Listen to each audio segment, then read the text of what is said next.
It's another at-home edition of MLB Tonight presented by Camping World. Matt Vasgersian with you, along with Carlos Pena and Dan Plesac, courtesy of NTT Home Plate Cam.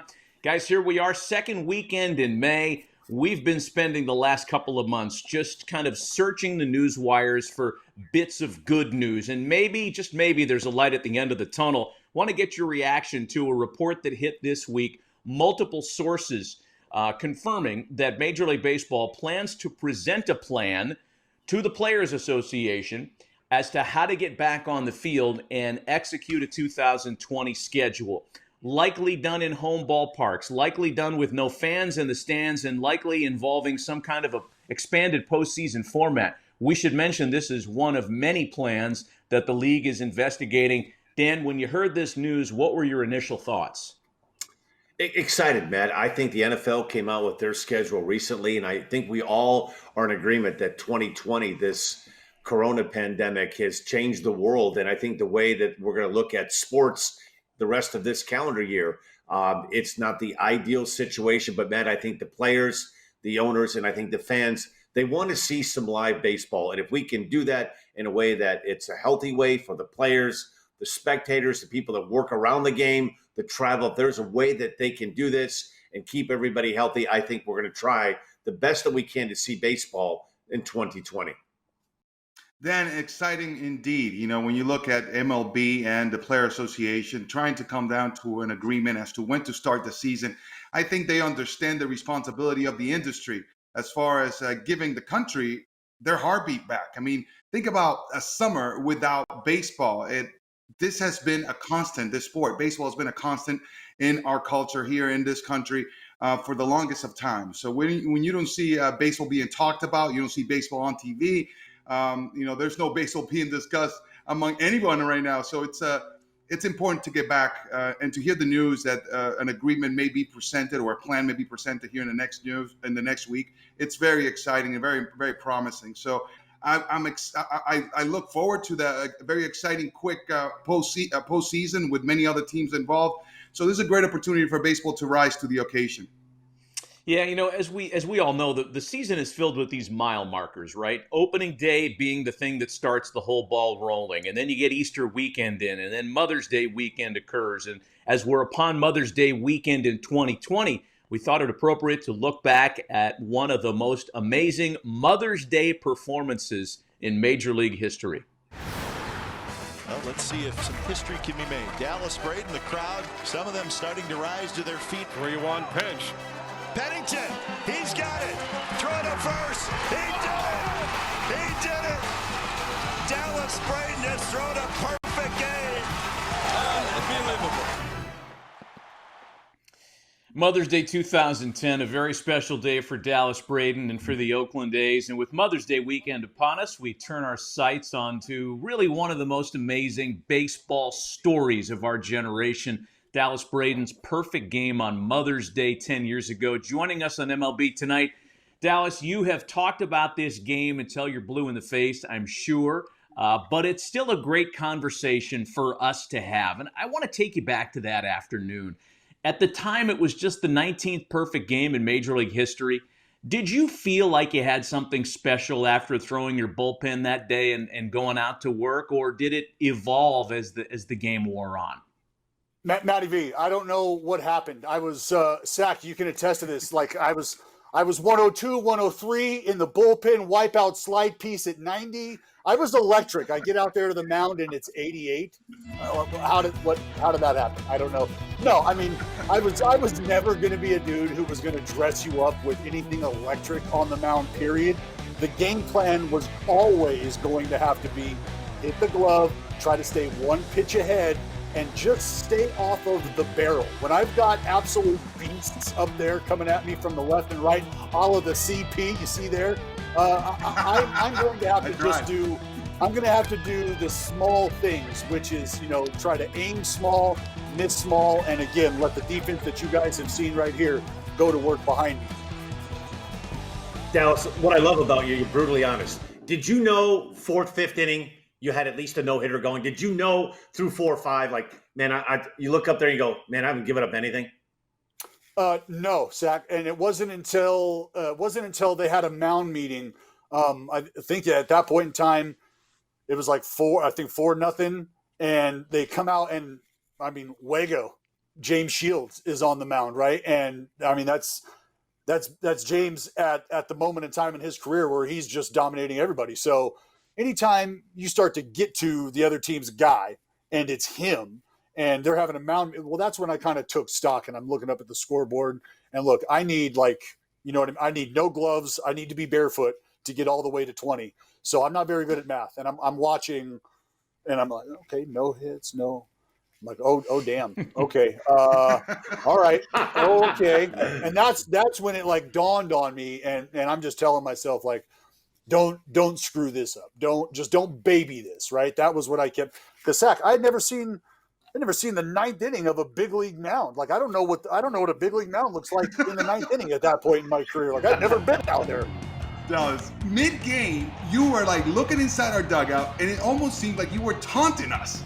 Is that part of your strategy because your body language, the way you went about it? Man, it just made us want to go out there and really just go deep on you.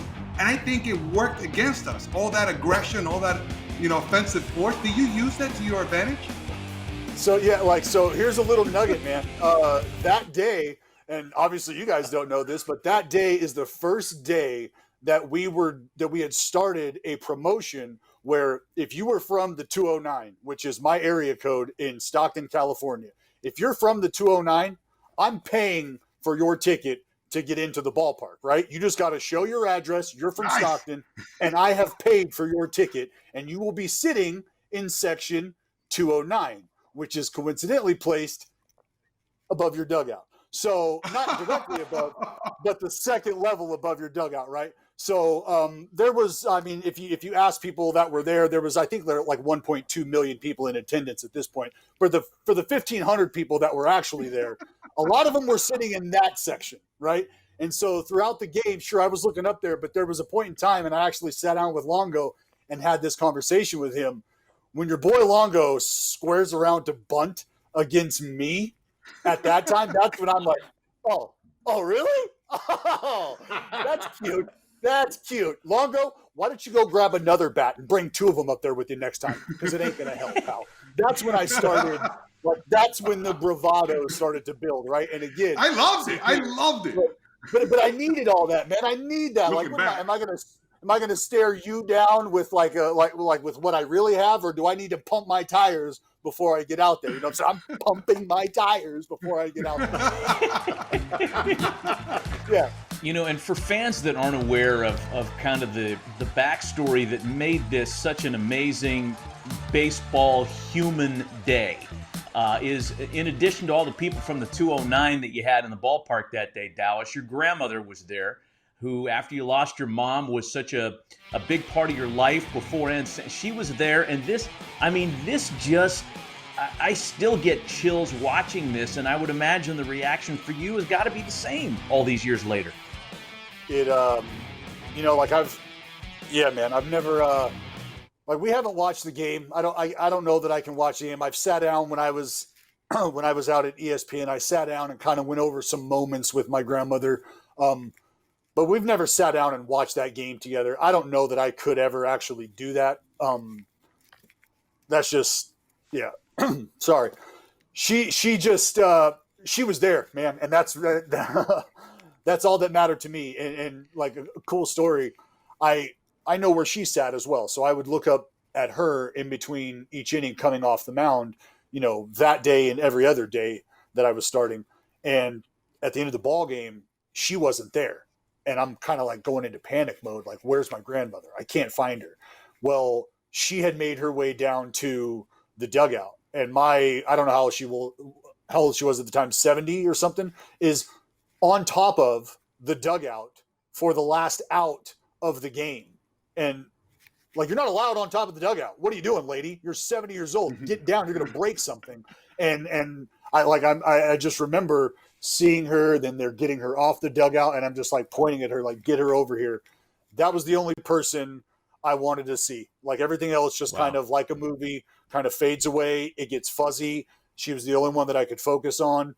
I didn't have any words, and I just wanted to, I wanted to embrace her, because that was all I could do, was like, look, if you can feel my heartbeat, maybe if you can just feel what I'm feeling right now, you can understand, because I'm not going to have the words for you right now, and I'm sorry about that, but feel this, because this is an entire lifetime coming to a head right here, right now.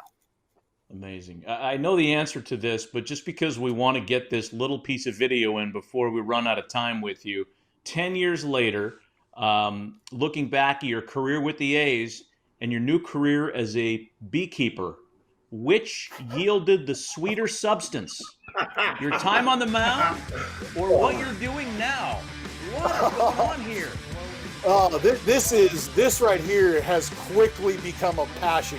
You can see down there on the right-hand side, upper right-hand side as well. That's larvae right there. Those are baby workers coming to the forefront. You can see some of the other folks. These are all ladies, by the way, very hardworking ladies. They're feeding them. They're eventually going to raise the next generation. Look, we've got murder hornets touching down over here stateside. Somebody's got to take up arms here, boys. I'm going to go ahead and do the yeoman's work for all of us, all right? You want me on that wall. You need me on that wall. And I am here. I am here. And you will taste the fruits of our labor. Because, again, total team effort. It's me and the ladies, Matty V. Me and D's. Dallas Braden, the beekeeper, it just doesn't surprise me at all. Did not at all. I think it's an awesome thing. That is awesome. Also awesome, the fact that you took some time with us today. We know you're busy. You got a lot of things going on Barstool. You work with the A's as one of their TV analysts, so thanks for the time. And by the way, if you want to watch Dallas's perfect game, just the 19th in Major League history, and it came against a really good Rays team, Carlos Pena batting fifth on a division championship team that year that would win 96 games. This wasn't the Bad News Bears that he perfectoed. This was a pretty good hitting club. We're going to air it for you Sunday, 5:30 Eastern, 2:30 Oaktown time, right here on MLB Network. More Mother's Day celebrations when we come back. How an all-time great tips his cap to mom and recognizes the influence she had on his great career. Next. MLB Tonight is presented by Camping World, making RVing fun and easy since 1966. Visit campingworld.com today. Welcome back to MLB Tonight, presented by Camping World. Former Cy Young Award winner and World Series champ CC Sabathia won 251 games and struck out over 3,000 hitters, a testimony to his brilliant 19-year career. And while his accomplishments and accolades made him an easy fan favorite, CC's biggest supporter was his mom, long before he was a star on the diamond. And as we approach Mother's Day weekend, here's a look at the special mother-son bond.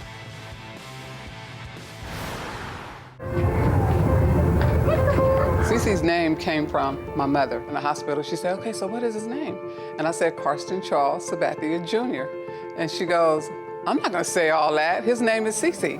I like that. My dad was in and out of the picture. You know, she did whatever she could to make sure that I had everything. We weren't the richest, we didn't have a lot of money, but I would never know that, the way that she sacrificed and, worked hard and, to get me whatever I needed. I started playing baseball, I was 4 years old, just kind of naturally gravitated to it. It was always a lot of fun for me to play it.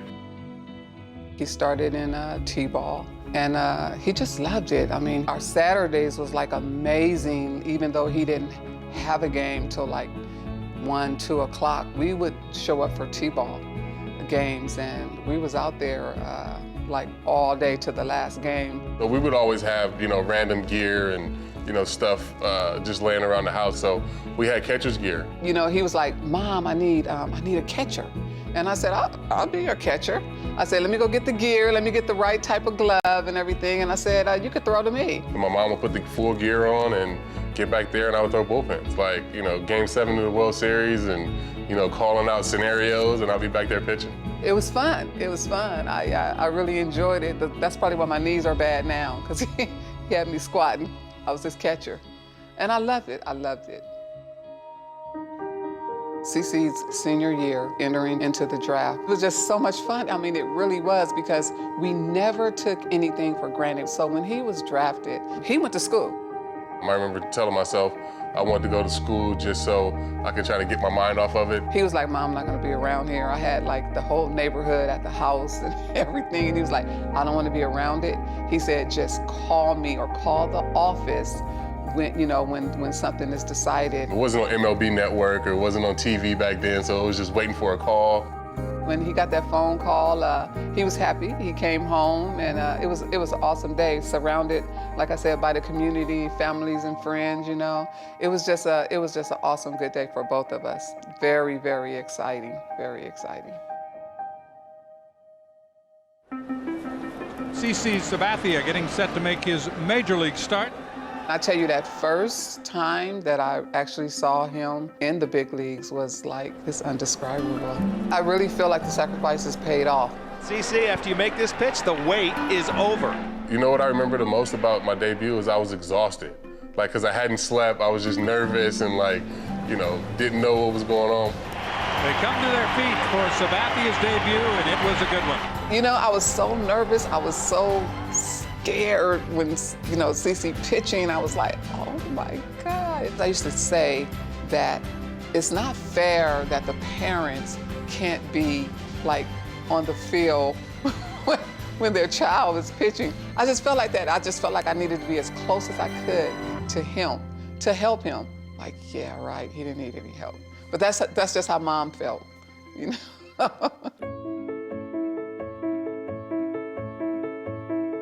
I think what makes her special is just, her compassion, her heart, the humbleness, the perseverance, dealing with adversity and giving up everything to raise me and sacrificing so much and just being there for me, intensely into whatever I was into, whether it was sports, school, just always easy to talk to and, just a great mom.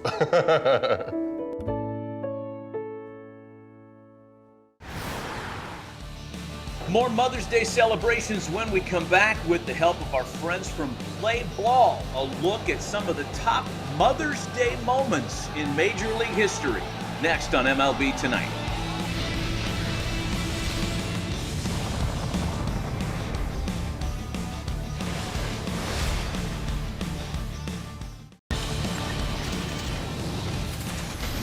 Welcome back to MLB Tonight, presented by Camping World. Hey, airing this Saturday, a Mother's Day edition of Play Ball, where we count down the top 5 Mother's Day moments in Major League Baseball history. Here is MLB Mashup. 13th inning, tie game. Here's Javi Baez. He could end the game with one swing. Deep left center! Game over! Cubs win! Baez does it 4-3 to final. Pink ice cream for everybody. Deep right field. Happy Mother's Day! A walk-off jack for Bill Hall. I'm not sure Mom knew he was gone, but son knew it. Just magical. What a ball game. That one's for you, Mom. Center field. Still going. Goodbye! 3-run home run for Torrey Hunter. That one was up and into the gap right center field. A 2-run double for Torrey Hunter. Left field. Thames. And that is the biggest game for RBIs in the career of Torrey Hunter. 3 balls and 2 strikes. Here's the payoff pitch. This is it. There it goes. It's out of here.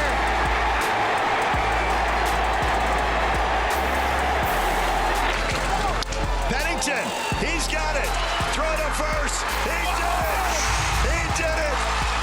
Dallas Braden has thrown a perfect game. Holy cow, he did it. Unbelievable. Dallas Braden's grandmother. Oh, what a moment. That'll be a fun weekend with us here. That edition of Play Ball Saturday. Here's the schedule on Mother's Day. We'll kick it off at 11 a.m. with the Mother's Day Miracle Game. Boston scores 6 in the bottom of the ninth to beat the Orioles. And our night will end with Bleacher Features, a league of their own at 8 Eastern. Stay with us, because when we come back, we'll show you what Bryce Harper and the Phanatic have been up to during this quarantine period to stay busy in Philly. Next. Home Plate Camp is presented by NTT. I miss you guys. Can't wait to get back to the bank and, enjoy hitting some homers and winning some games. So thought I'd get into full uni for you guys. Mom, I have a history test about Philadelphia tomorrow, and I'm really nervous that I won't get any of the answers right. You know what? I think I'm going to have to join that. Story time with the Phillie Phanatic. My biased opinion, I still think the best mascot in professional sports. Carlos, everybody is second to the Phillie Phanatic. Hey, man, and check out Bryce Harper. Full uni, but not only that, eye black, man. He is game ready. Happy Mother's Day weekend, everybody. We'll see you next week.